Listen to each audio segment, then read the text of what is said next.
Welcome to our channel Foodie Traveler Joyশ্রী। Shankaracharya temple Srinagar গেলেই প্রথমে আমরা যেটায় যাই সেটাই হচ্ছে এই মন্দিরটি।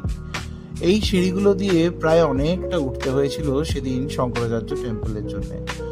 অনেকেই উঠে এরকম মাঝামাঝি কিছুক্ষণ করে বসে নিচ্ছিল, আমরাও কিছুটা জিরিয়ে আস্তে আস্তে এই সিঁড়ি দিয়ে উঠতে থাকলাম ওই মন্দিরটার দিকে। মন্দিরে ওঠার পরই দেখলাম ওপরে বিশাল চত্বর এবং প্রচুর লোক এসেছে এবং দারুণ অ্যাটমসফিয়ার। এইটাই অ্যাকচুয়ালি শঙ্করাচার্য টেম্পল। এত দূর থেকেই তোমাদের তুলে ধরলাম কারণ এক্স্যাক্টলি মন্দিরটার সামনে কোনো ভিডিও করতে দেয় না।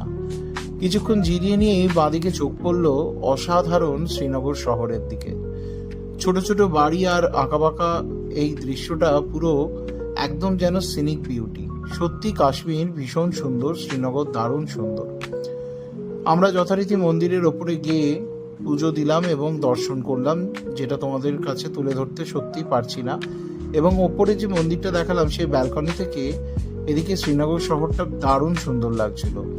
আর আমরা মার্চ মাসে গেছিলাম 2025-এর। দূরের পাহাড়গুলো দারুণ অপূর্ব এবং এই যে অংশগুলো দেখছো এটাই হচ্ছে কিছুটা ডাল লেক। রিলসটা ভালো লাগলে শেয়ার করো, কমেন্ট করো, সাবস্ক্রাইব করো।